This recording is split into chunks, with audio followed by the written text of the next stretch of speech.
celebrate the world's most colorful festivals. With its pantheon of gods and religions, there is no shortage of festivals in India. Each region has its own celebrations too.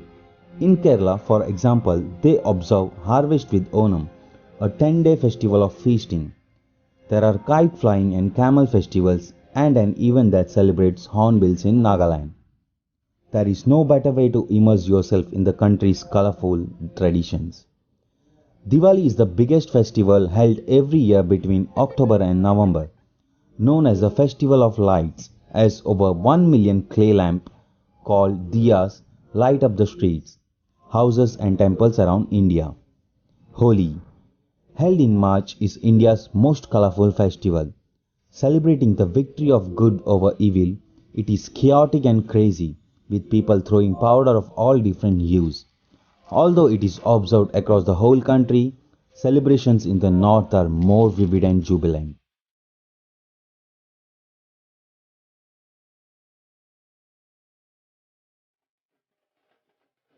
Trek in the Himalayas. The Indian Himalaya conjures up images of ancient pilgrimages and sacred sites, but it's far more than that. The western ranges from Kashmir to Nanda Devi boast an incredible variety of communities and viewpoints. In the East, paradise like Sikkim has giant butterflies and orchid forest, while Arunachal Pradesh, the last of the Himalayas' wild frontiers. The Markha Valley and Hemis Festival trek is perhaps the most popular in the Indian Himalaya, offering stunning mountain scenery, the largest monastery in Ladakh, and the chance to see snow leopards. The monastery circuit in Sikkim reveals a land of dramatic scenery, delightful monasteries, and hundreds of butterflies, birds, and rare plants. Sleep under the stars in the Rajasthan desert. A camel safari into the Rajasthan desert is an unmissable experience. You will be rocked gently as your camel takes you across the Thar desert to Jaisalmer. Camping out at night in the tents beneath the canopy of stars and calling upon small desert villages where curious children show you their earthen huts with pride. Time your visit to coincide with Pushkar Camel Fair, an annual event where traders from the region gather, showing Rajasthan at its colorful, chaotic, and camel trading at its best.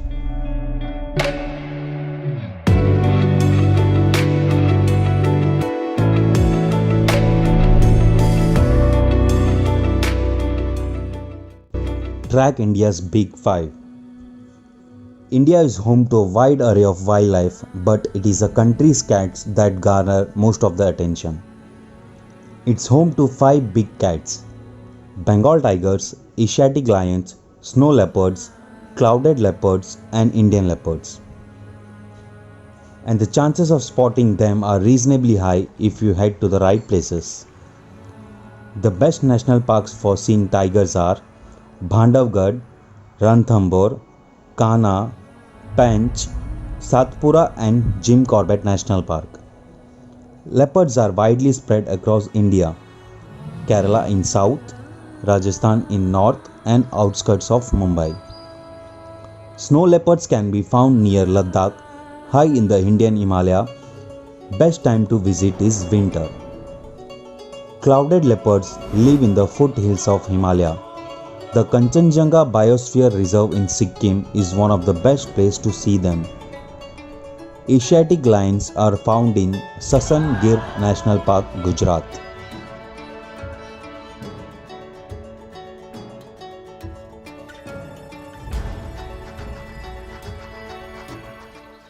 Find inner peace. India is a bit of spiritual supermarket with all kinds of religions, beliefs, and customs. You can dip your toes in the holy waters quite literally, watching daily ceremonies on the ghats in Varanasi or by the still waters in front of the Golden Temple in Amritsar. Or you can throw yourself in the swirling madness of Kumbh Mela, a mass of ritual bathing, naked sadhus, flashing lights, and spiritual cleansing held every 3 years at a designated sacred river. Pondicherry and nearby Auroville is something of a spiritual center as is Rishikesh. Northeast of Delhi at the foot of the Himalaya, sitting at the spot where the holy river Ganges finishes its 272-kilometer race to escape the Himalaya. Rishikesh is packed with temples, colorful characters and ashrams.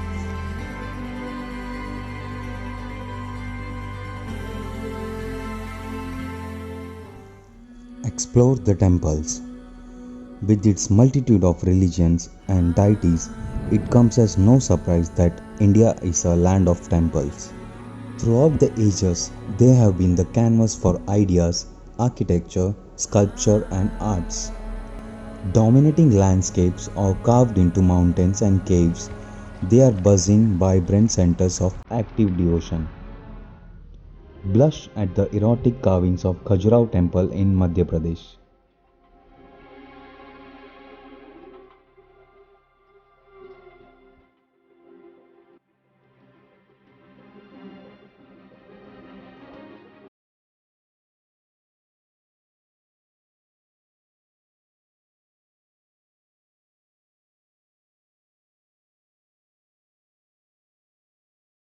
Sample food prepared under the scrutiny of goddess Mahalakshmi in the Lord Jagannath temple in Orissa. Marvel at the technicolor animals, gods, and demons that adorn the Meenakshi Sundareshwar temple in Tamil Nadu.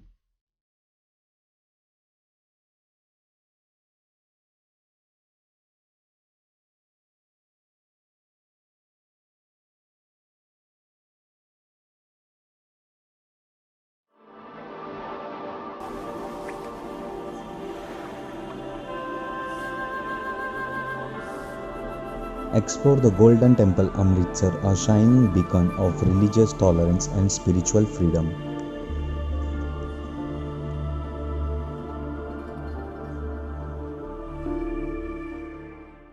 Seek out an earthly paradise. The 400 km of tropical coastline separating Mumbai and Goa is among the least visited parts of the subcontinent. Tourist hotels are virtually non-existent and roads are narrow and meandering, though there is a train, the Konkan Railway, that will take you to quiet out spots.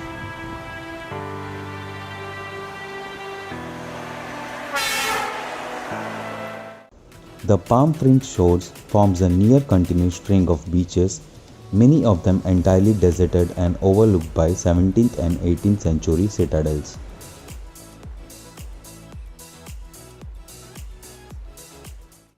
Closer to Southeast Asia than the subcontinent, the 572 Andaman and Nicobar Islands are a true alternative to India. The Nicobars are off limits. Only a handful of islands in the whole archipelago are open to the few tourists that do make it out there. The 2004 tsunami devastated island tourism, but the Andamans have bounced back and are open for business. The diving is reportedly as good as ever. Fly or sail into capital Port Blair, then drift onto Havelock Island for bird watching and beach lazing before heading for Neil Island, the place to cycle through paddy fields, snorkel above reefs, and count on the other travelers on one hand.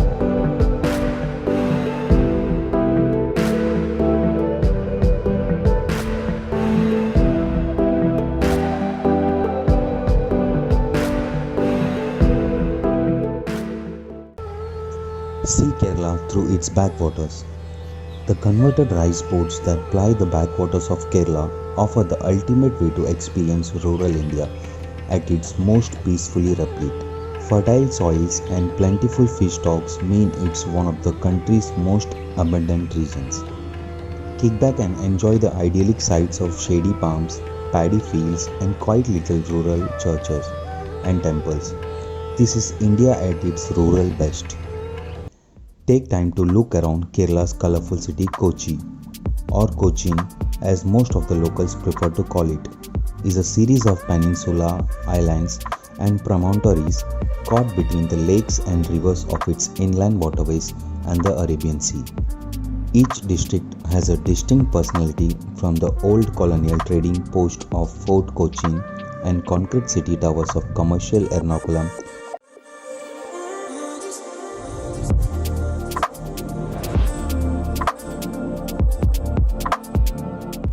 to the sandy beaches of Pipin Island. Lace up your walking boots and jump on the ferry for Kerala's biggest city. Teespur to Tawang. This is an epic road trip that crosses through virgin forest, winding roads, beautiful hamlets beside gutsy mountain rivers and majestic monasteries. The 325-kilometer route is not for the faint-hearted, with arduous roads and sharp hairpin bends. The view makes up for all the hardships on the road. It is recommended to make stops at Bhalukpong and Dirang before reaching Tawang. Drive through the virgin Sonai Rupai forest to Bhalukpong. Visit the famous Tipi Orchid Sanctuary, a place for some of the rarest orchids. Spend some time beside the calming river at Dirang. Cross one of the highest motorable roads of the country, the Sela Pass. Pay homage to the valor and courage of the Indian Army at Jaswantgarh. Get awed by the Jung Falls. Visit the ancient Tawang Monastery that is also one of the oldest and largest monasteries of India.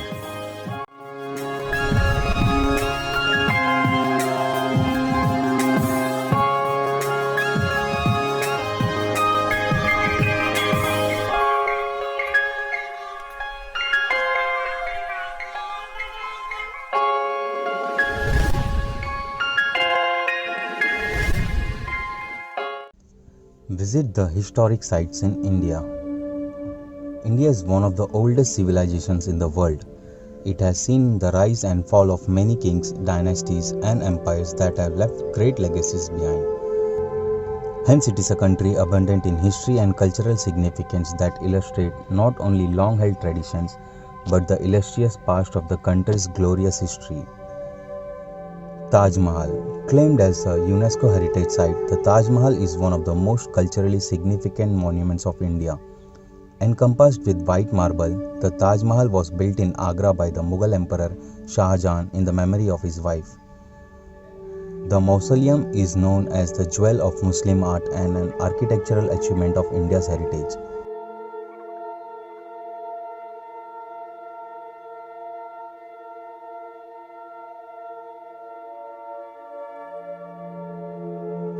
The Red Fort. Named after its massive enclosing walls of red stone, the Red Fort was built by the first Mughal emperor as a blend of Islamic, Persian, Timurid and Hind architecture. Located in Delhi, the Red Fort took nearly a decade to complete and become the seat of Mughal Empire for 2000 years before it fell into British hands. So these are the top 10 best things to do in India. If you know any other things to do in India, please let us know in the comments. If you like this video, please give it a thumbs up and subscribe to our channel Chalo Chalein for more informative video and travel vlogs.